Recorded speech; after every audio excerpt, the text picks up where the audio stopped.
Dulu diajarkan oleh guru saya bahwa sebagian besar penyakit itu berasal dari pikiran. Bahkan penyakit yang katanya santet sekalipun, yang katanya diklaim sebagai kesurupan, ternyata sebagian besar itu adalah masalah psikologis.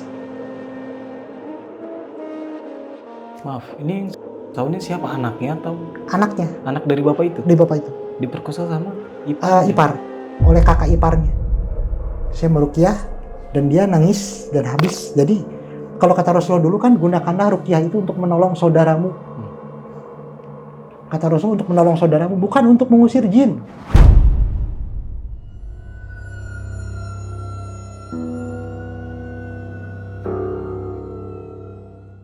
Assalamualaikum warahmatullahi wabarakatuh. Balik lagi bersama gue Nardi di obrolan tengah malam. Semakin malam, makin seram.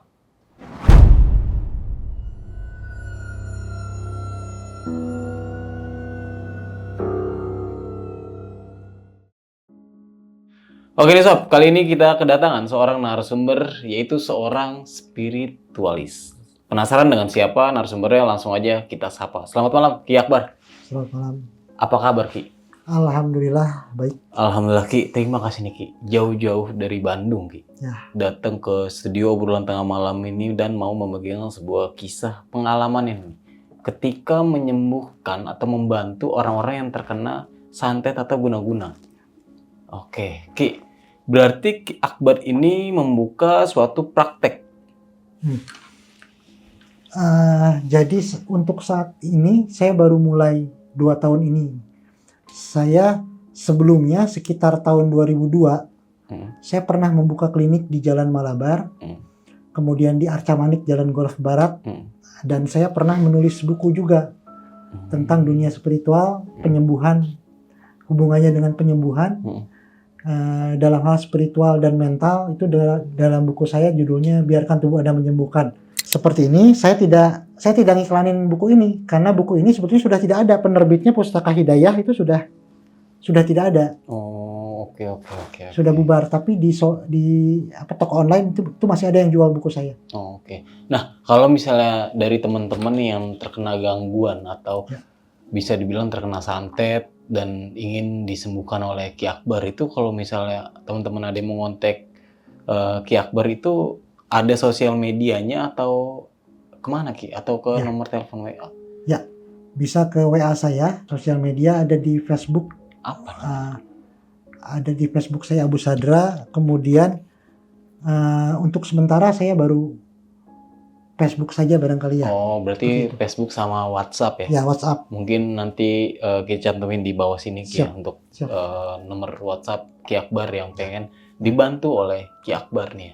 Oke, Ki Akbar, ini kan pengalaman Ki Akbar ketika menyembuhkan beberapa orang yang terkena guna-guna nih atau santet. Sampai ada yang anaknya ini terkena guna-guna, kata bapaknya. Dan ternyata ketika dibantu oleh Ki Akbar, dia itu ternyata diperkosa sama kakak iparnya, Ki. Oh, dan nggak di situ aja. Di sini kita juga membahas tentang pesugihan itu benar atau tidaknya ya, Ki. Oke, mungkin kita tahan dulu, Ki, untuk ceritanya. Nah, buat kalian semua yang penasaran sama ceritanya Ki Akbar seperti apa, kalian bisa tonton video ini sampai habis. Dan buat kalian juga jangan lupa di subscribe, like, dan diklik tombol hype-nya agar kalian gak ketinggalan video-video terbaru dari obrolan tengah malam. Dan buat kalian juga yang ingin menjadi narasumber di obrolan tengah malam, kalian bisa langsung aja WhatsApp ke nomor yang ada di bawah sini. Jangan lupa kunjungi media sosial kita. Nanti semuanya gue taruh di deskripsi. Ki Akbar, sudah siap? Siap. Obrolan tengah malam? Kita mulai.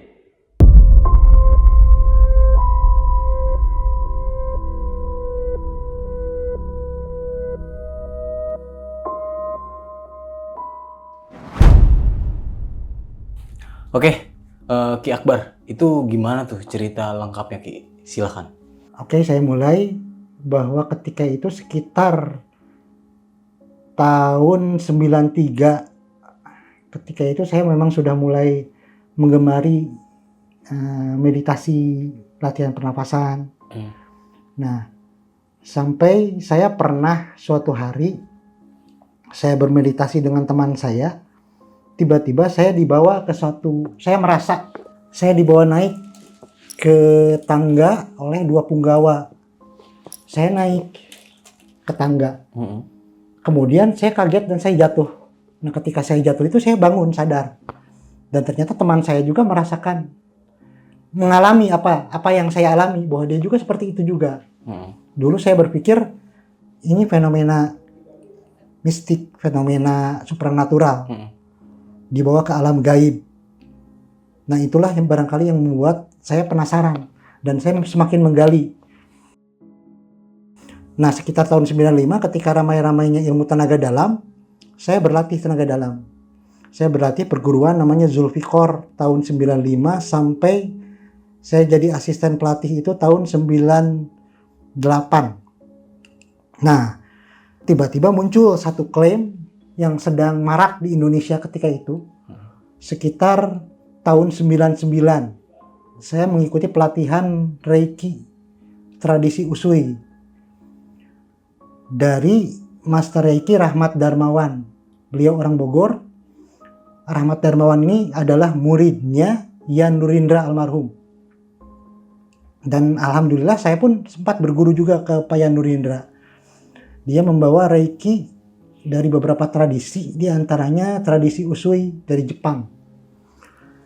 Jadi Reiki ini adalah semacam latihan olah energi, latihan spiritual, meditasi, dan penemunya itu Sensei Mikao Usui. Dia mengatakan bahwa 80% penyakit itu disebabkan oleh pikiran. Sehingga prinsip Reiki adalah mengobati pikirannya. Ketika pikirannya tenang, sistem energi tubuh akan membaik. Ketika pikiran tenang, sistem energi tubuh akan berfungsi seperti ketika ia lahir kalau klaimnya. Sehingga ia akan mengobati dirinya sendiri. Kalau kata Sayyidina Ali kan, apa yang kau cari ada di dalam tubuhmu, obat yang kau cari itu adalah tubuhmu sendiri. Nah, seperti itu. Jadi tubuh kita itu bisa menyembuhkan sebetulnya. Nah, Reiki itu prinsipnya. Nah, dalam Reiki dipelajari dari guru saya ada istilahnya kotodama, kekuatan kata-kata. Ini mirip hipnoterapi. Kalau di tradisi barat itu ada hipnoterapi. Nah, di Reiki ada Reiki Japanese Reiki itu ada kotodama. Bahwa kata-kata positif itu disampaikan kepada seorang pasien. Seorang pasien untuk menyembuhkan dirinya sendiri. Nah, dulu diajarkan oleh guru saya bahwa sebagian besar penyakit itu berasal dari pikiran. Bahkan penyakit yang katanya santet sekalipun, yang katanya diklaim sebagai kesurupan. Oh, ini anak saya kesurupan. Ternyata sebagian besar itu adalah masalah psikologis, psikosomatis. Jadi masalah-masalah penyakit yang disebabkan oleh pikiran. Jadi pikirannya yang diobati, dia sembuh. Dan itu betul. Ketika saya lakukan terapi pada pasien itu sebagian besar memang ada yang dia sampai merasa disantet, sampai tidak bisa berjalan. Setelah diterapi, dia bisa berjalan. Sebetulnya pikirannya sendiri. Seperti itu.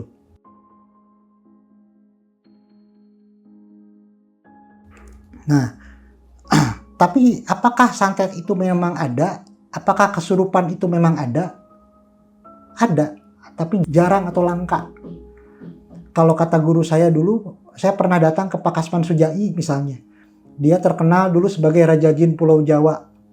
Dia mengklaim bahwa sebetulnya, kata dia, yang betul-betul kasus jin itu, dari 100 orang yang datang pada saya, itu paling 3 yang betul-betul terdeteksi dia jin, terkena jin, atau santet, atau sihir, dan sejenisnya guna-guna.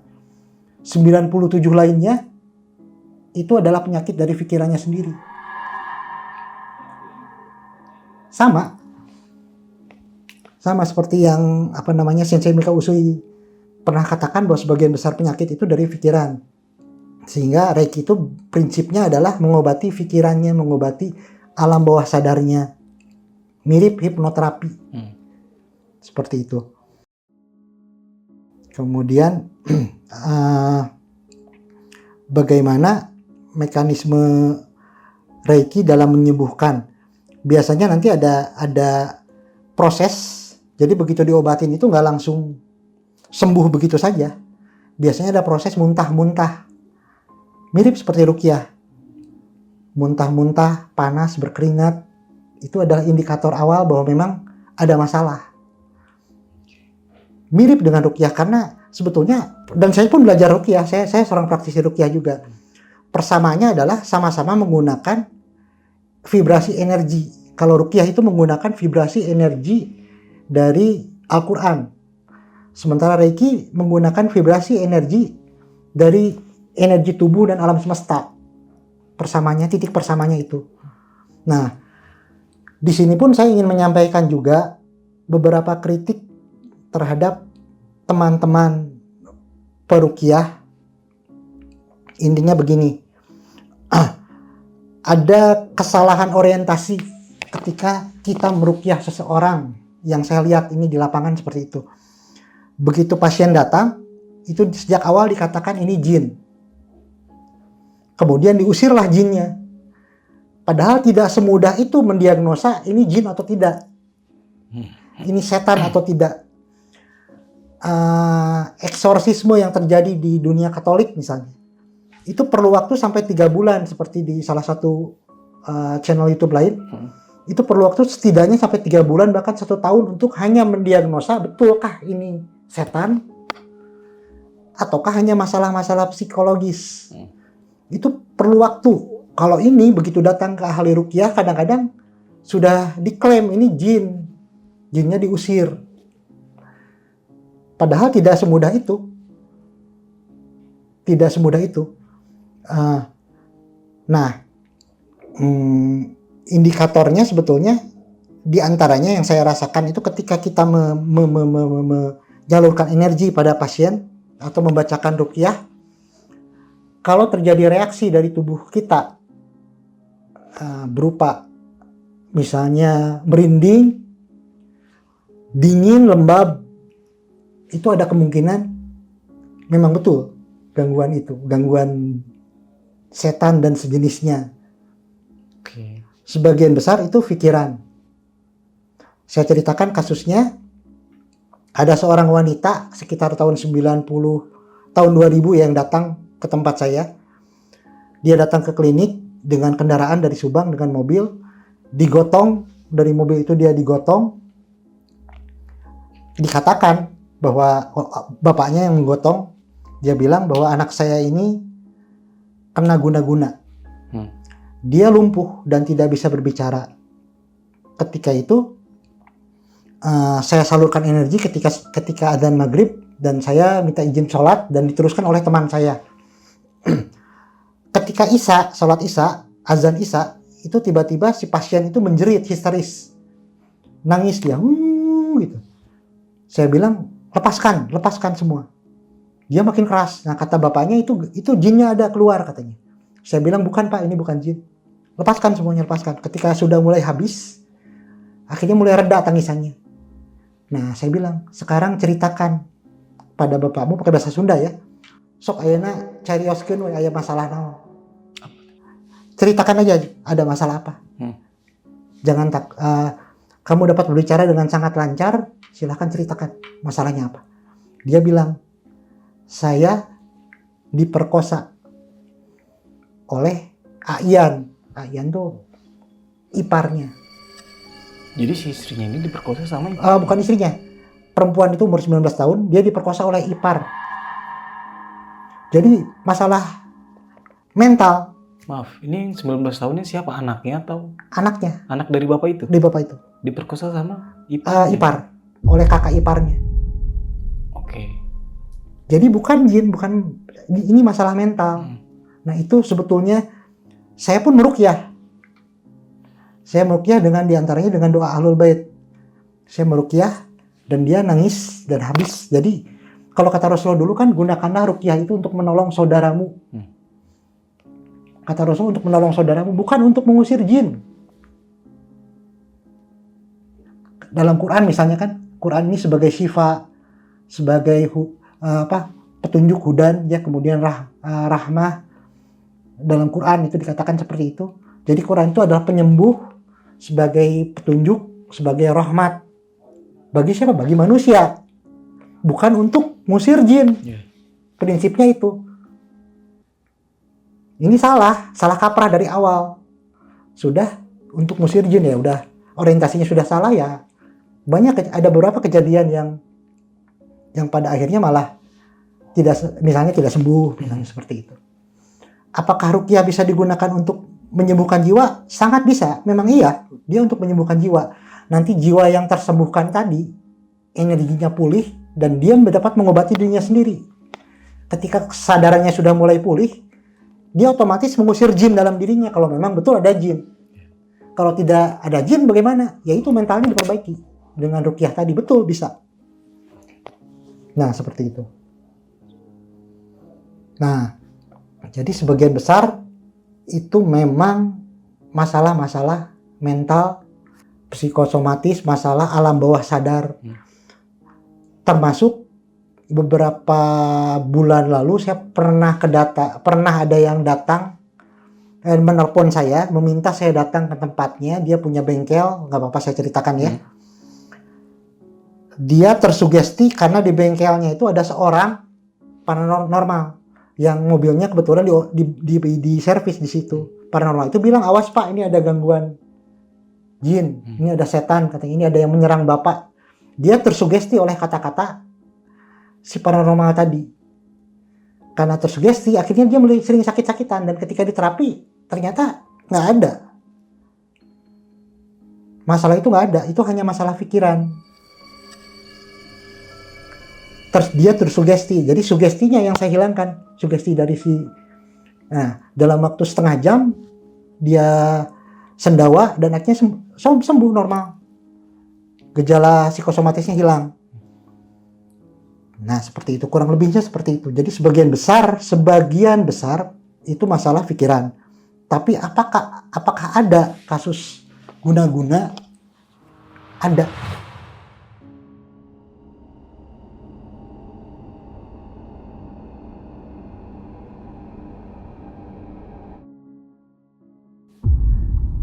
Dan saya pernah menangani guna-guna atau misalnya ketempelan kalau kata orang-orang.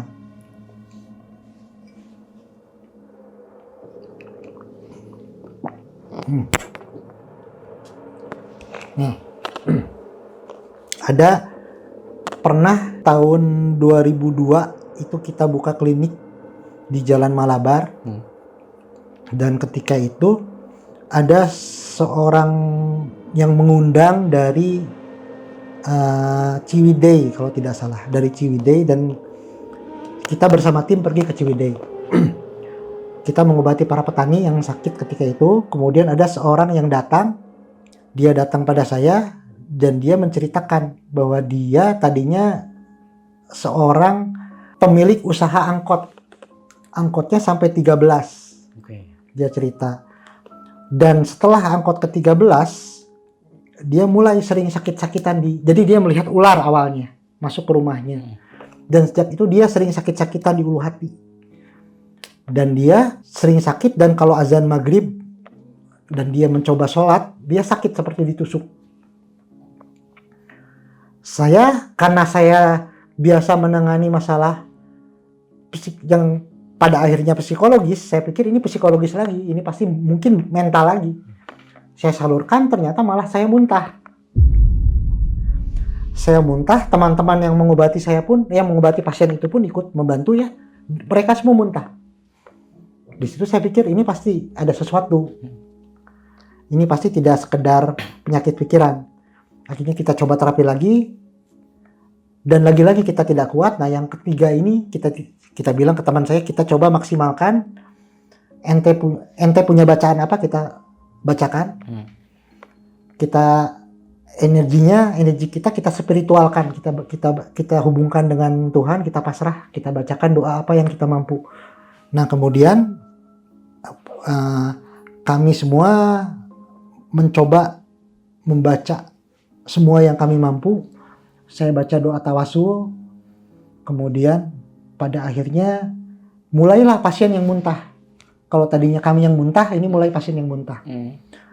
Seminggu kemudian kami datang lagi ke tempat itu, dia bilang, kemarin kami melihat ular keluar dari rumah. Nah, minggu berikutnya saya dapat telepon dari pasien sudah sembuh dan dia meminta kami datang untuk syukuran. Jadi kami syukuran di rumahnya. Nah, kurang lebih seperti itu. Itu yang betul-betul kasus santet. Yang kedua, ada lagi kasus dari Medan, itu datang pada saya. Dia menceritakan bahwa setelah, saya samarkan ya, setelah kakaknya menjabat sebagai memegang suatu jabatan, kakak ipar saya sering sakit kepala. Saking sakitnya dia membenturkan kepalanya ke tembok berulang kali. Saking sakitnya dia membenturkan kepalanya ke tembok dan CT scan ternyata tidak ditemukan penyakit apapun.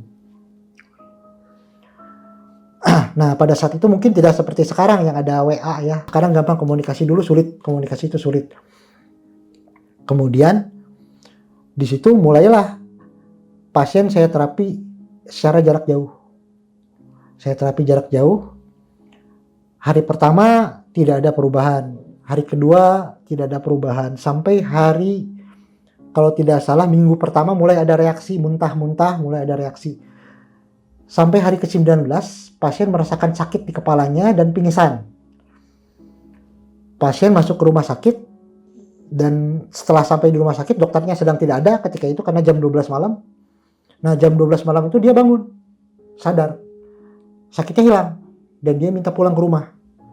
Dia pulang dan kemudian 1 bulan kemudian datanglah salah satu keluarganya dari Medan yang berterima kasih karena pasien sudah tidak lagi merasakan sakit lagi. Nah, untuk kasus ini kemungkinan besar ini memang betul-betul santet. Jadi dari sekitar tahun 2002 saya buka praktek sampai sekitar tahun 2010 kasus santet itu paling hanya 3 kali.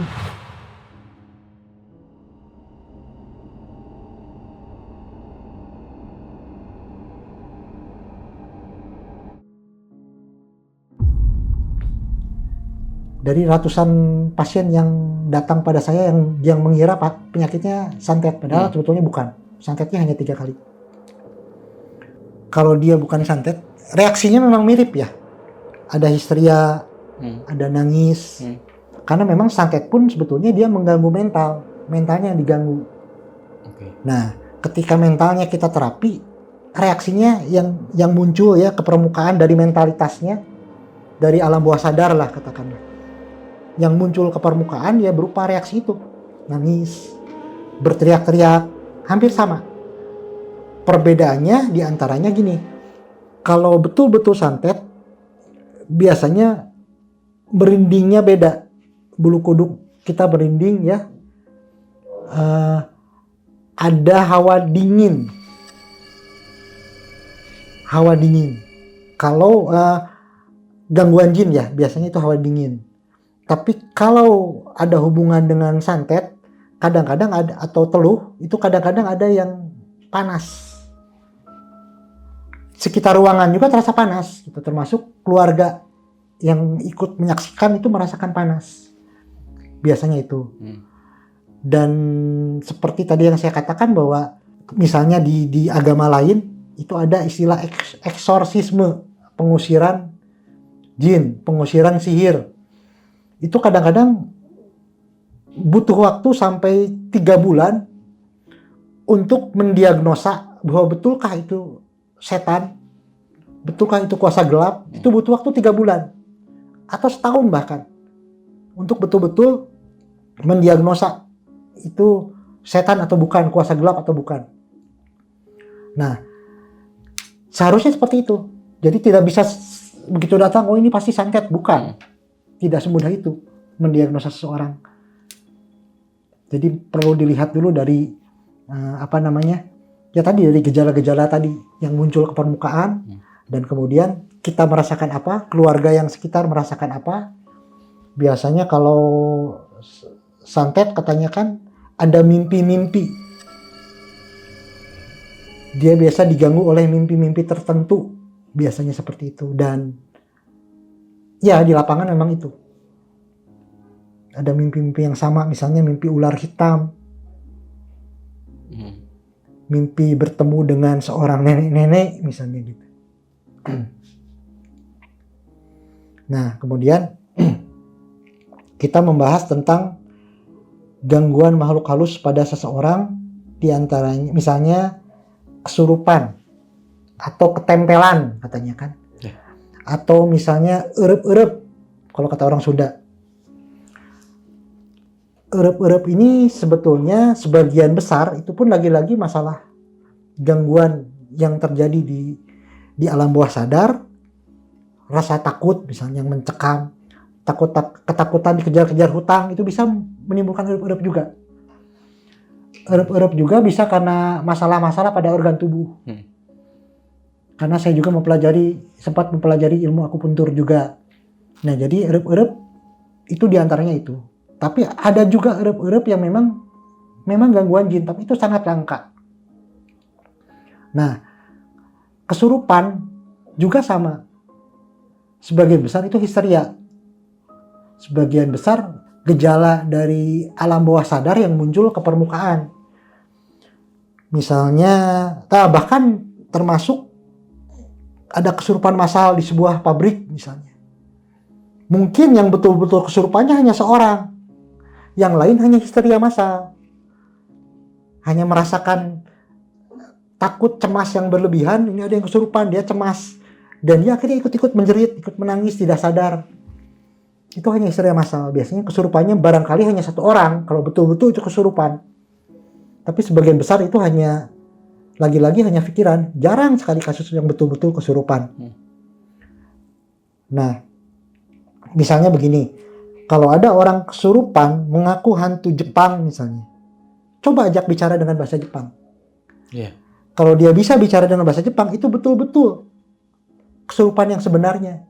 Sebagian besar dia mengaku misalnya kesurupan arwah zaman Diponegoro. Bahasa Jawanya pun berbeda dengan bahasa Jawa saat ini. Kalau dia masih menggunakan istilah-istilah bahasa Jawa sekarang, itu bohong. Kalau dia mengaku kesurupan hantu Jepang masih bicara bahasa Indonesia, itu bohong. Kalau dia mengaku kesurupan terlihat seperti kesurupan tapi masih berbicara misalnya kesurupan hantu Sunda tapi bicaranya bahasa Sunda modern, bukan bahasa Sunda zaman dulu, itu bohong. Tapi apakah betul ada kesurupan yang betul-betul ada? Kasusnya pernah ada, tapi itu lagi-lagi langka, dan itu pernah dicatat ada beberapa lembaga psikologi dunia yang katanya menemukan kasus itu, dan memang ada yang tiba-tiba dia bisa berbicara dengan bahasa lain misalnya. Ada yang berbicara bahasa Yunani kalau nggak salah. Atau berbicara bahasa Ibrani kuno. Nah, itu betul. Tapi itu sangat langka kasus itu. Nah, kemudian ada lagi cerita lain, misalnya fenomena orang yang pindah ke alam lain. Dia, atau misalnya gini, dia datang ke warung gaib. Apakah itu jin atau bukan? Walau alam. Tapi kalau di barat sana, cerita seperti ini pun pernah terjadi. Kasus itu tercatat di barat juga gitu. Misalnya ada di channel lain tuh yang dia menceritakan di kasus di barat sana, di mana seorang anak-anak yang tiba-tiba hilang dari mobil, ternyata ditemukan ada di dalam gua. Nah, bedanya kalau di Indonesia itu dikaitkan dengan pindah ke alam gaib, dipindahkan oleh hantu, dipindahkan oleh jin misalnya. Di barat sana itu dihubungkan dengan fisika kuantum, dengan alam paralel misalnya, seperti itu. Teori fisika kuantum seperti itu. Nah, bedanya itu. Kita dikaitkan dengan hal-hal supernatural, kalau di barat itu dikaitkan dengan fenomena sains, anomali mereka katakan. Pernah ada seorang anak misalnya di barat sana yang dia hilang selama 2 minggu, tiba-tiba dia ditemukan ada sedang ngobrol sendiri. Ketika ditanya, kamu ngobrol dengan siapa? Kamu berapa lama hilang? Ternyata dia mengaku bahwa hanya sebentar. Dia ngobrol dengan seorang perempuan yang ternyata perempuan itu sudah pernah meninggal. Di Indonesia dikaitkan dengan setan, jin, hantu. Di barat dikaitkan dengan fenomena alam paralel, fisika kuantum. Itu perbedaannya. Jadi tidak semuanya mesti dikaitkan dengan dunia supranatural atau hal-hal yang kita anggap gaib, walaupun itu ada. Itu ada. Nah, kemudian misalnya fenomena lain seperti kalau tadi ada yang ceritanya pindah ke alam gaib, ada cerita supir taksi yang tiba-tiba ada di kuburan misalnya. Itu sebetulnya barangkali itu anomali sains lah yang bisa dijelaskan oleh sains, cuman sesuatu yang luar biasa yang tidak terjelaskan. Nah, kemudian tentang pengalaman saya mengusir hantu di sebuah rumah. Saya pernah menangani beberapa kasus, lagi-lagi yang katanya diklaim sebagai gangguan hantu itu sebagian besar, atau gangguan jin sebagian besar itu sebetulnya bukan. Itu hanya pikiran si orangnya saja, si penghuninya saja yang terlalu takut, terlalu cemas. Nah, di barat sana ini kasus serupa, rumah angker itu pernah diteliti juga. Jadi menurut mereka ini adalah anomali elektromagnetik. Ya, seperti yang saya ceritakan tadi, misalnya di Indonesia ada cerita pocong misalnya kan. Orang Indonesia ketika meninggal itu dikubur dengan kain kafan. Dan itu membuat alam bawah sadar kita takut. Kita takut terhadap pocong, takut terhadap kematian. Dan ketika kemudian kita sampai di sebuah rumah yang ada anomali elektromagnet, biasanya berupa orbs berupa titik-titik cahaya yang kelihatan. Bahkan di foto pun bisa. Nah, si titik-titik cahaya tadi kemudian masuk mempengaruhi otak dan terlihatlah seperti pocong. Padahal pocongnya nggak ada. Di Korea, karena mereka meninggalnya tidak dengan cara seperti di sini, di Korea itu tidak ada pocong. Di tempat lain misalnya kan, di Tiongkok misalnya, hantu itu begini misalnya. Begini, dengan pakai pakaian lengkap seperti itu ya. Kenapa? Karena seperti itu cara mereka meninggal. Dan mereka takut dengan itu. Dan rasa takut itulah kemudian yang terproyeksi menjadi bentuk-bentuk yang menakutkan. Padahal itu sebetulnya buatan otak kita, buatan pikiran kita sendiri. Nah, kurang lebihnya seperti itu. Dan bagaimana cara menangani itu? Cara menangani ya gangguan-gangguan elektromagnet tadi yang kita perbaiki. Kalau di kita misalnya dengan cara dibacakan ayat-ayat ruqyah misalnya. Ada yang azan di 4 penjuru dan iqomat. Itu saya pernah mencoba juga. Jadi seperti yang saya ceritakan tadi, bahwa saya pernah menangani beberapa kasus pengusiran makhluk seperti itu, ternyata sebetulnya bukan. Jadi yang saya terapi itu orang yang menempati rumahnya itu yang saya terapi. Dan akhirnya sembuh. Tetapi pada kasus tertentu, itu pernah ada kasus juga di mana ada pengusiran selama 3 hari berturut-turut. Saya sampai minta tinggal di rumah itu selama 3 hari. Itu pernah ada kasus itu. 1 kali. Dan yang terakhir itu kasus itu rumah saya sendiri. Jadi rumah yang akan saya tempati itu konon kata Pak RT-nya sudah kosong selama 3 tahun. Dan ketika saya masuk ke rumah itu memang merinding. Dan itu saya dengan teman-teman itu azan di 4 penjuru dan iqomat, dan akhirnya mendengar suara-suara gaduh dari di atas ketika selesai pembahasan azan itu. Ada suara gaduh. Dan alhamdulillah selama saya menempati tempat itu tidak pernah ada gangguan yang saya alami seperti itu. Dan saya ulangi lagi bahwa kasus rumah hantu itu sangat langka. Dan kalau di kita itu biasa dipancarkan vibrasi dari seorang praktisi ya. Jadi praktisi memancarkan vibrasi-vibrasi tertentu misalnya dengan membaca ayat-ayat tertentu atau doa-doa, atau ada juga yang hanya sekedar mengatur nafas. Jadi vibrasinya yang dipancarkan ke rumah itu. Seperti itu. Kalau di Indonesia di barat itu mereka menggunakan orgonit seperti ini. Apa itu? Kalung orgonit. Nanti orgonit teman-teman bisa cek di YouTube, ada banyak ya tentang orgonit. Apa itu orgonit? Jadi mereka memadukannya dengan sains. Jadi antara ada batu-batu kristal, ada tensor yang biasa digunakan di dunia komputer. Komputer AI juga mereka menggunakan tensor. Dipadukan kemudian dengan resin diikat dan itu dipercaya untuk menghalau anomali atau menetralisir anomali elektromagnet tadi. Bahkan terbukti bahwa radiasi-radiasi seperti komputer itu bisa hilang saat didekatkan alat tadi. Jadi kalau mereka dihubungkannya dengan sains, kalau di barat sana. Kalau Indonesia kita masih menghubungkannya dengan mistik supernatural. Ya, kurang lebih garis besarnya seperti itu. Oke, Ki Akbar. Tadi kan Ki Akbar udah menjelaskan semua tentang klinik-klinik yang ada di Indonesia.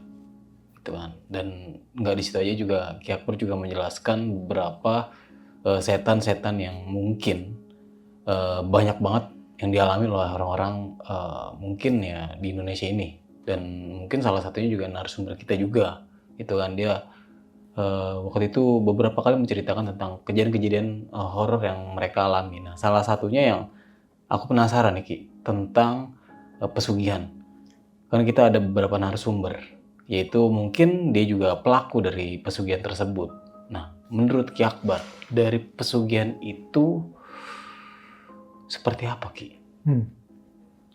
Ya, lagi-lagi fenomena pesugihan ya, ini menurut guru saya ya, karena saya sendiri kebetulan belum pernah menanganinya. Oke. Jadi gini, kata guru saya, Pak Kasman Sujai almarhum, dia mengatakan gini, kebanyakan itu bohong. Oke. Jadi gini, kebanyakan hanya modus, misalnya nanti akan begini-begini, akan datang uang, minta syarat ini. Nah, mereka memainkan persyaratannya tadi. Di situ ada mediator, ada dukun. Mereka kerjasama. Dimainkan, misalnya harus ada persyaratan, misalnya bunga apa, minyak apa, dan si pelaku pesugihan tadi yang tertipu tanda kutip itu mengeluarkan uang. Sebagian besar seperti itu. Tetapi saya tidak menampik bahwa pesugihan yang sebenarnya memang ada. Karena itu ada perjanjian. Ada perjanjian dengan makhluk tak kasat mata tadi. Oke, antara manusia dan setan ya? Ya, Oke. Kemudian ada konsekuensi yang harus dari perjanjiannya tadi yang harus dia bayar. Nah, itu ceritanya pernah dialami guru saya Pak Kasman Sujai. Beliau cerita kepada saya bahwa pernah ada seorang bos grosir katanya. Yang minta tolong kepada saya bahwa Pak, saya ini akan meninggal pada tanggal sekian. Maksudnya gimana tuh? Saya akan meninggal karena saya perjanjiannya saya hidup hanya sampai tanggal segitu. Ceritanya gitu. Jadi orang itu datang ke Pak Kasman, dia bilang bahwa saya akan mati pada Berarti perjanjian dengan iblis? Ya. Oke, berapa lama tuh perjanjian sama iblisnya? Saya tidak menanyakan ke Pak Kasman berapa lama, hanya dia bilang, si orang itu bilang saya akan meninggal. Oke. Nah, waktunya sudah sangat dekat kata Pak Kasman, sehingga ketika Pak Kasman Sujai mengobati orang tersebut, itu sudah mulai muncul ke permukaan reaksi-reaksi, gejala-gejala bahwa orang itu dikuasai iblis. Salah satunya? Beliau tidak menceritakan bagaimana, Hanya hawa-hawanya sudah ada, katanya hawanya sudah mulai terasa. Dan dia akhirnya berteriak, si yang kesurupan tadi bilang pelaku pesugihan tadi, Aing Ratu Orai, aku adalah Ratu Ular. Pak Kasman tertawa dan dia bilang, alhamdulillah ada Ratu Urai, ada Ratu Ular. Kebetulan saya ingin buat sabuk, saya ingin membuat ikat pinggang sabuk. Kenapa bisa mesti dibercandakan? Kenapa dibercandakan? Jadi begini, kalau ketika kita tenang, kita tetap tenang, kita mengajak bercanda, kita tenang, energi kita, vibrasi kita tinggi. Tapi ketika kita ikut takut, terpengaruh oleh si Raja Jin tadi misalnya, vibrasi kita melemah. Jadi makanya ketika kita baca ayat kursi sekalipun, tapi kita ketakutan, itu nggak ada kekuatannya. Tapi membaca bismillah saja, belum ayat kursi, tapi kita yakin dan berani, energinya lebih kuat, vibrasinya lebih kuat. Nah, jadi makanya Pak Kasman dulu menanggapinya dengan santai, dengan bercanda. Alhamdulillah ada Ratu Jin, saya butuh kulitnya buat membuat sabuk. Setelah itu mulai terbalik, jinnya yang marah, yang kesurupan tadi marah, pelaku pesugihan tadi marah. Nah, mulailah diobati oleh Pak Kasman. Ketika dia lebih marah, semakin marah, energinya lebih mudah. Dia bilang begini, rumah ini saya yang punya. Kata si yang kesurupan tadi. Jadi dia bisa beli rumah karena saya. Rumah ini saya yang punya. Sama Pak Kasman dibalikan lagi. Mana sertifikatnya? Kalau kamu mengaku punya bukti rumah, kamu harus tunjukkan sertifikatnya. Marah lagi, semakin marah dia semakin lemah. Ini diajak bercanda oleh Pak Kasman. Sampai akhirnya sembuh. Dan kata Pak Kasman, alhamdulillah sampai sekarang masih kaya. Dia sudah disembuh tapi masih kaya sampai sekarang. Nah, kalau boleh tahu si bos grosiran ini ya, itu melakukan pesugihan apa? Ular. Dengan perjanjiannya nyawa. Jadi dia perjanjian itu tidak dengan nyawa anak-anaknya, tapi nyawanya sendiri. Ceritanya gitu. Oke. Nah, ketika perjanjian sama jin ular ini kan akhirnya udah disembuhin dan si bos grosir ini masih tetap kaya. Oke. Pernah nggak sih menceritakan apa aja syaratnya? Nah, itu yang ingin saya ceritakan sekarang. Pak Kasman tidak menceritakan detail syaratnya apa. Tetapi Pak Kasman menceritakan hal yang menarik juga nih. Mitosnya katanya kan, dia akan hubungan dengan Ratu Ular. Si bos grosir ini? Si bos grosir tadi. Mitosnya begitu. Jadi si pelaku pesugihan akan berhubungan dengan Ratu Ular. Berhubungan badan. Nanti pagi-pagi ketika dia buka bantal, di bawah itu ada uang. Pak Kasman nanya, benarkah seperti itu? Ke bos grosir? Ke bos grosir tadi. Bos grosir bilang, enggak Pak. Enggak. Jadi sebenarnya begini, saya tetap disuruh menjalankan syariat jualan.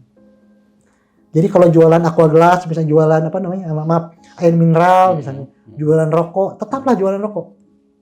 Karena dia bos grosir, dia jualan grosir. Dia jualan apa yang ada di grosirnya itu.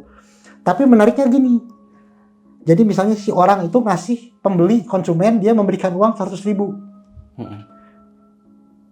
Perasaan dia 1.000 perak, hanya 1.000 rupiah dia berikan. Pak, ini kembalinya, dia bilang. Apa, saya cuma hanya memberikan 1.000 rupiah. Nah, dia main dari situ. Jadi bos grosir itu kaya, jadi mitosnya itu katanya di bawah bantal, ternyata tidak katanya. Dan berhubungan juga tidak? Berhubungan ya, tapi lewat mimpi. Nggak lewat dari kenyataan gitu? Tidak lewat dari kenyataan, dan katanya memang dia merasa hubungan dengan wanita cantik. Tidak dengan Ratu Ular? Tidak dengan Ratu Ular, jadi dengan perempuan cantik. Pokoknya dia mimpi aja ketemu dengan artis siapa gitu, seperti itu. Ketemu dengan putri katanya yang sulit digambarkan kecantikannya katanya gitu. Dan pagi-pagi saya lihat di bantal tidak ada, tetapi kadang-kadang gitu. Jadi orang itu memberikan uang 100.000, perasaan dia 1.000, atau misalnya kadang-kadang memberikan 50.000, dia pergi begitu saja tanpa sempat kita memberikan kembalian. Jadi yang datang itu seperti itu. Jadi melalui suatu yang lazim lah. Gimana orang jual beli, hanya itu ada permainannya di situ, permainan setannya di sana. Oke, jadi si pembeli ini tidak sadar kalau bahwa dia mengeluarkan uang lebih ya? Ya, konsumen tidak sadar. Nah itu yang terjadi seperti itu kata menurut cerita Pak Kasman tentang kasus pesugihan. Oke. Nah, ketika semuanya itu berjalan tentang masih tentang bos grosir ini ya, Ki. Nah, setiap hari atau setiap bulan itu ada yang berbentuk persembahan nggak sih, Ki? Ada ya, ada minyak tertentu kalau nggak salah. Kemudian yang menariknya tuh ada ini, jadi ada sesuatu benda yang di makam keramat lah, petilasan keramat. Ada benda yang jatuh ke kepala. Ada benda itu oleh Kuncen disuruh bawa pulang, katanya simpan. Oke. Di tempat usaha ada seperti itu. Oke, nah itu ditaruhnya di mana tuh? Kemudian satu lagi masang, jadi rumahnya tidak selesai-selesai. Oh, oke, direnov ya. Terus direnov ya. Nah, kalau misalnya kayak benda itu ditaruh di mana tuh? Biasanya yang pernah saya lihat itu di ini toko dipajang gitu. Saya pernah ngobrol dengan orang yang ada benda seperti itu. Ya, dia cerita bahwa ini saya dapat, tapi dia tidak mengaku sebagai pesugihan. Saya dapat dari makam ini, dari makam keramat ini. Kita sudah tahu bahwa itu makam berarti pesugihan. Nah, kalau misalnya seperti itu benda maksudnya yang ditaruh di tempat usahanya, ya kan? Nah, itu maksudnya ada untuk seperti ritual gitu nggak sih? Untuk misalnya kan kalau misalnya orang melakukan pesugihan, entah itu di malam Jumat, entah di malam-malam tertentu lah, mereka itu harus kayak mencuci, terus harus mengasih apa syarat yang harus dilakukan setiap bulan. Itu ada nggak seperti itu? Saya tidak pernah menangani kasusnya ya. Cuma kalau saya dengar cerita dari orang yang mengaku ke makam tersebut yang kita mengasosiasikannya sebagai tempat pesugihan, dia cerita gitu. Jadi memang pada malam-malam tertentu setahun sekali bulan Suro harus datang ke sana. Oh, emang tetap ada ya seperti Ya, itu ya? ada seperti itu. Dan kadang-kadang Kuncengnya nelepon, tolong sembelih sapi, domba, maaf. Nah, kebetulan teman ini pesugihannya yang tidak ada konsekuensi sesuatu terhadap anak-anak. Jadi kalau dia pakainya tumbalnya dalam bentuk binatang yang disembelih, kalau teman itu gitu. Tapi memang pada akhirnya teman ini jatuh, usahanya jatuh, dan dia cerita bahwa memang saya sudah 2 tahun tidak datang ke sana dan saya sudah lama tidak menyembelih domba. Oke. Itu kalau ini dalam bentuk domba. Oke. Nah, kalau tentang pesugihan tumbal dari keluarganya nih, menurut Ki Akbar itu seperti apa, Ki? Benar adanya atau tidak? Saya tidak menemukan kasusnya, belum pernah melihat langsung dan mendengar langsung. Saya hanya mendengar cerita-cerita dari orang lain ya.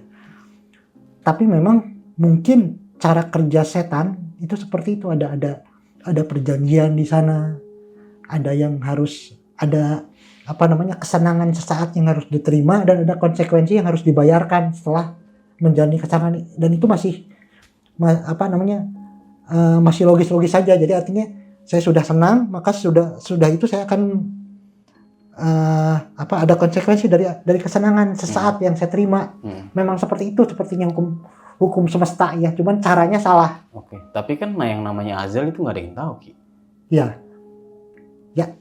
Nah, itu apakah maksudnya ketika si orang, misalnya bapak ini contohnya ya, si bos grosir ini contohnya aja, dia melakukan sebuah pesugihan, tapi beresikonya nanti ke keluarganya. Ya. Jadi nanti ketika si grosir ini udah kaya, berarti dia harus merelakan salah satu anaknya yang untuk menjadi tumbal. Nah, kalau misalnya anaknya itu emang udah takdirnya meninggal, apakah itu masih bisa disamakan dengan tumbal dari si pesugihan tersebut?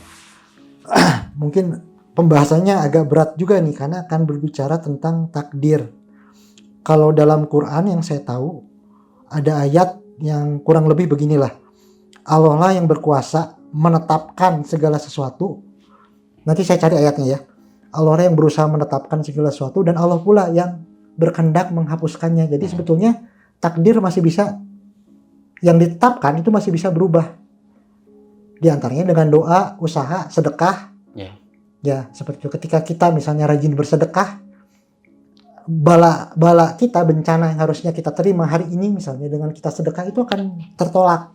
Agama mengajarkan seperti itu. Dan barangkali ada kasus yang yang tadi perjanjian dengan iblis, itu kan itu konsekuensi. Tapi ketika kemudian dia sadar dan konsekuensinya, dia sadar dan kemudian dia datang misalnya ke guru saya, dia berniat melepaskannya, berniat taubat, dan mungkin masih bisa diselamatkan untuk kasus dia barangkali ya. Itu masih bisa diselamatkan walaupun mungkin nanti bagi yang sudah ada yang sampai katanya organ tubuhnya sudah rusak misalnya karena perjanjian dengan setan, secara bertahap digerogoti si organ tubuhnya. Ada yang pernah saya dengar seperti itu, dan ketika mau diselamatkan pun sudah tidak terselamatkan karena sudah rusak organnya. Seperti itu. Nah itu sulit. Tapi pada kasus Pak Kasman tadi yang cerita itu, yang kemudian pemilik grosir yang sembuh. Jadi artinya selama kita ada niat untuk kembali, ya kita masih bisa kembali, masih bisa sadar. Oke. Nah, berarti menurut Ki Akbar tentang pesugihan sekarang kan banyak banget ya. Marak beredar lah tentang cerita-cerita pesugihan. Nah, yang bisa bilang pesugihan itu benar dan bohong itu perbedaan itu seperti apa tuh? Ya. Soalnya di kita ini rata-rata dari pelaku atau teman yang ingin dijadikan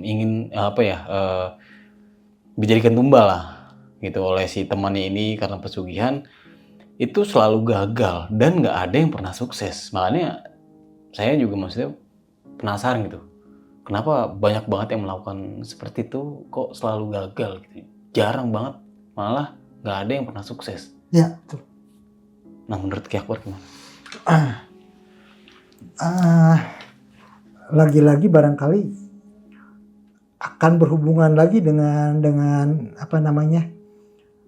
apa yang disebut dengan ada faktor keberuntungannya, ada faktor lucknya barangkali ya.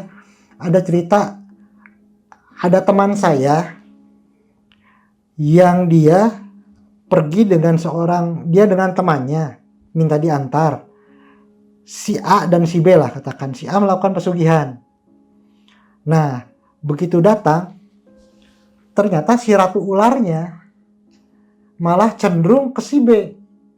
Padahal si B hanya mengantar. Oh, lebih serak lah ya. Iya. Dan dia bilang, saya suka sama kamu. Kamu pelihara saya. Akhirnya ini kaya. Yang ini enggak ada kejadian seperti itu.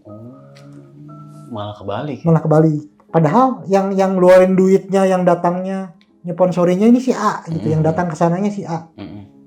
Oke, malah jadi si temannya nih ya. Pengen ngerawat si iblis ini. Ya. Oke. Nah, tapi Ki Akbar sampai saat ini belum pernah menyembuhkan perihal tentang orang yang terkena pesugihan. Belum pernah. Atau pelaku dari pesugihan tersebut. Oke. Nah, Ki, tadi kan berbicara tentang orang kesurupan ya dan orang yang terkena santet. Di sini yang saya mau nanyain, sebenarnya alam gaib itu kalau misalnya kita pelajari dengan kata sains, sebenarnya kan nggak bisa, Ki. Nah, itu menurut Ki Akbar seperti apa tuh? Ya. Jadi sebenarnya seperti ini. Alam gaibnya memang tidak tersentuh, tetapi mereka mengganggu. Kalaupun benar ada santet dan sejenisnya, biasanya mereka mengganggunya di tingkat mental, spiritual misalnya kan. Mereka mengganggunya di tingkat itu, dan itu mental spiritualnya masih bisa kita teliti. Misalnya gini, ketika seorang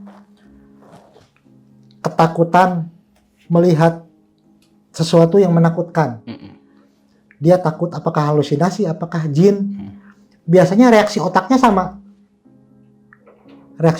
Misalnya gini, si otak menunjukkan gelombang, jadi ada alfa tenang ya, kemudian beta ada gamma. Nah, dia menunjukkan, jadi si gelombang otaknya menunjukkan rasa ketidaksenangan tadi muncul ke permukaan, dan itu bisa dideteksi. Apakah dia takut terhadap dikejar-kejar hutang, Iya.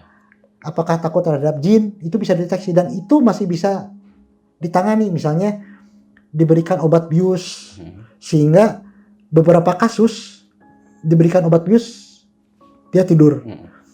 Tapi bagi yang level, kalaupun betul itu jin, yang level jinnya sudah tinggi, dikasih obat bius pun masih sadar. Oke. Itu bisa dibilang balik lagi ke sugesti ya? Ya. Setiap orang Ya. berbeda-beda ya. Oke, nah kalau misalnya tentang alam gaib, kalau untuk sains kan harus dibuktikan. Nah itu cara membuktikannya gimana tuh? Ya. Jadi sebetulnya teori-teori tentang alam gaib itu kita sebetulnya tidak bisa, sama gini lah. Apakah ada yang melihat jin? Tidak ada. Tapi Rasulullah sendiri mengatakan bahwa tidak ada orang yang melihat jin. Oke. Ya, kalau ada yang mengatakan mengaku melihat jin, maka itu bohong. Memang betul jin tidak terlihat, sama seperti angin. Adakah yang bisa melihat angin? Nggak ada. Tidak ada. Tapi kita bisa melihat, oh itu angin. Kita lihat adalah sebetulnya debu yang terbang. Oke. Debu yang terbang terbawa angin, dan kita katakan itu angin. Jadi hanya kita melihat hanya wujud-wujud. Itu benda Ya. ya. Jadi hanya itunya yang kita lihat. Maka demikian juga tentang gaib, alam gaibnya tidak tersentuh, tetapi reaksi-reaksi yang muncul ke permukaannya itu yang bisa dikaji, diteliti, bisa dibahas dengan misalnya pembahasan seperti ilmu parapsikologi. Misalnya gini, ada penelitian tentang hantu di sebuah rumah. Nah, di luar negeri itu kemudian ada penelitian khusus tentang hantu, bahkan mereka melibatkan sekian puluh responden. Jadi ceritanya gini, mereka mengumpulkan 20 responden pertama, kelompok pertama masuk ke sebuah rumah. Mereka ke-20 orang itu masing-masing disuruh membayangkan hantu di sudut ruangan.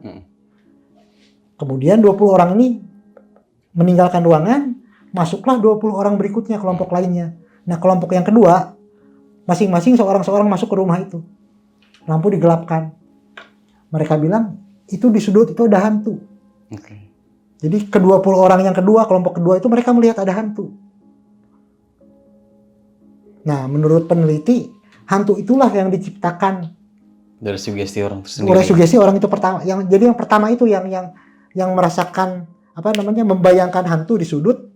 20 orang awal, 20 orang kelompok pertama yang datang, dia membayangkan hantu di sudut, dan 20 orang kedua yang datang itu masing-masing melihat hantu di sudut yang sebetulnya diciptakan oleh kelompok yang pertama. Oke. Seperti itu. Jadi mereka meneliti sampai seperti itu. Oke. Nah, kalau tentang perihal orang indigo, Ki. Nah, dia kan ada yang mengklaim bahwa indigo ini bisa melihat hantu. Atau bisa dibilang bisa melihat setan. Kalau setan kan bisa dibilang derajatnya paling rendah. Ya. Nah, itu menurut Ki Akbar, perihal tentang indigo itu seperti apa? Ya. Jadi begini intinya, bahwa lagi-lagi ini ada yang benar, ada yang salah. Sebagian besar tidak benar, hanya halusinasi sebagian besar. Oke. Tetapi ada yang benar, dan kalaupun terjadi penglihatan lah kita bilang, mata ketiga, kemampuan mata ketiga katanya. Kan ada yang dengan berlatih, ada yang secara alami dari lahir katanya.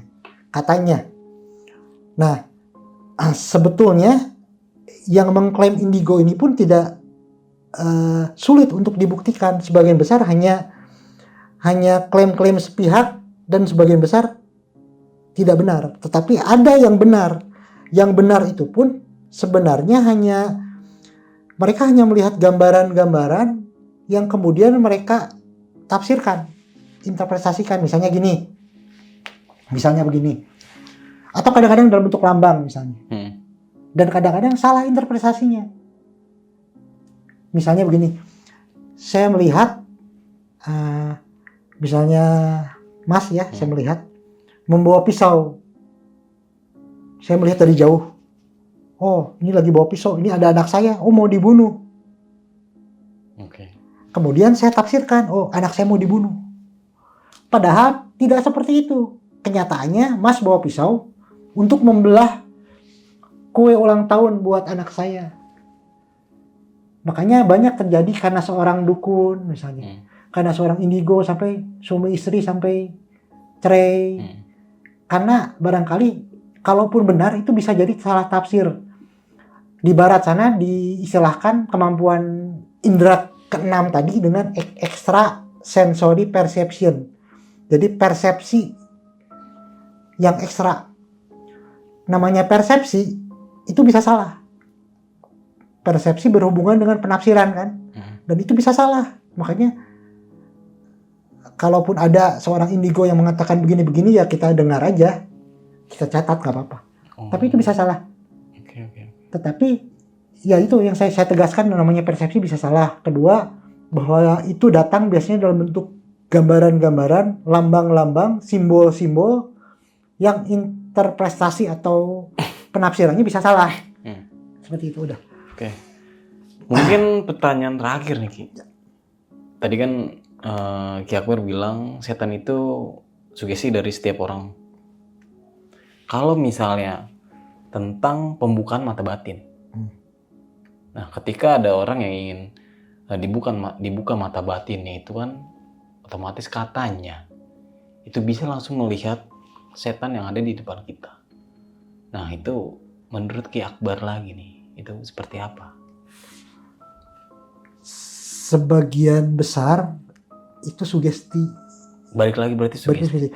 Bahkan ada sesuatu yang begini ya. Sugesti itu bisa ditanamkan ke dalam pikiran. Tapi kalau misalnya ketika si orang ini dibuka mata batinnya benar-benar melihat wujud setan yang berbeda-beda dan benar-benar yang menyeramkan, itu gimana? Apakah masih bisa dibilang sugesti? Jadi sebetulnya setan itu pun tidak berwujud seperti itu seharusnya. Dia hanya berbentuk seperti tadi, orbs tadi. Dan dia mempengaruhi pikiran, kalaupun betul itu setan. Tapi sebagian besar yang terjadi itu hanya pemindahan jadi gini, misalnya begini, ada teman saya lah kasusnya begini, dia mengatakan bahwa jadi dengan wirid tertentu dia melihat surga, melihat gambaran surga. Ini nanti kita kaitkan ya. Dia melihat gambaran surga dari tarekat X. Saya tidak namakan tarekat. Dari tarekat X saya melihat surga. Kemudian dia mendengar ada kiai di Jawa Timur yang mempunyai amalan juga dari tarekat Y untuk melihat surga. Dia pergi ke Jawa Timur, minta amalannya dikasih. Ternyata surganya beda. Jadi surga itu ditanamkan ke dalam pikiran. Itu bisa seperti itu. Nah, kasus-kasus penglihatan yang katanya diklaim sebagai penglihatan, itu sebetulnya ditanamkan oleh guru. Ada sebagian besar seperti itu. Mungkin kasus betul-betul melihat itu ada, tapi sepengetahuan saya bentuk aslinya setan itu tidak seperti itu. Bahkan mereka tidak terlihat. Jadi hanya bentuk-bentuk elektromagnet atau apalah yang tidak terlihat yang kemudian dipersepsikan oleh otak kita berwujud. Oke, Ki Akbar, sekali lagi terima kasih nih Ki. Sama-sama. Atas penjelasannya dan pengalamannya nih ketika membantu orang menyembuhkan nih dari penyakitnya. Ki, sebelum mengakhiri cerita, punya pesan-pesan buat teman-teman yang nonton cerita Ki Akbar pada malam kali ini. Silakan Ki. Ya. Jadi intinya bahwa gaib yang sebenarnya itu sebetulnya hanyalah Allah itu sendiri, kemudian malaikat. Bahkan ada beberapa orang yang mengatakan, ulama bahkan, bahwa jin itu katanya tidak termasuk dunia gaib katanya, karena mereka pun masih tinggal di alam mulki. Jadi tergantung sudut pandangnya yang digunakan. Jin itu gaib karena tidak terlihat. Tapi bagi orang tertentu dia mengatakan jin itu belum gaib, yang gaib itu malaikat katanya gitu. Nah, tapi anggaplah jin itu gaib. Nah, jin itu akan semakin kuat ketika kita menganggapnya kuat. Walaupun kita baca ayat kursi, ayat ruqyah, tapi kita takut, kita malah akan terganggu. Nah, maka kita harus perkuat keyakinan kita tidak boleh takut. Nah, dengan cara itulah kita bisa melindungi diri kita dari hal seperti itu. Nah, yang kedua, kalau memang terjadi ada kasus misalnya, mungkin boleh kontak ke nomor WA saya. Oke, boleh. Siap. Nanti kita cantumin aja. Oke. Selain itu ada lagi, Ki? Mungkin seperti itu cukup. Oke, mungkin itu aja penjelasan dari Ki Akbar. Oke, mungkin Gunardi pamit undur diri. Sampai jumpa di video-video selanjutnya. Wassalamualaikum warahmatullahi wabarakatuh. Waalaikumsalam warahmatullahi wabarakatuh.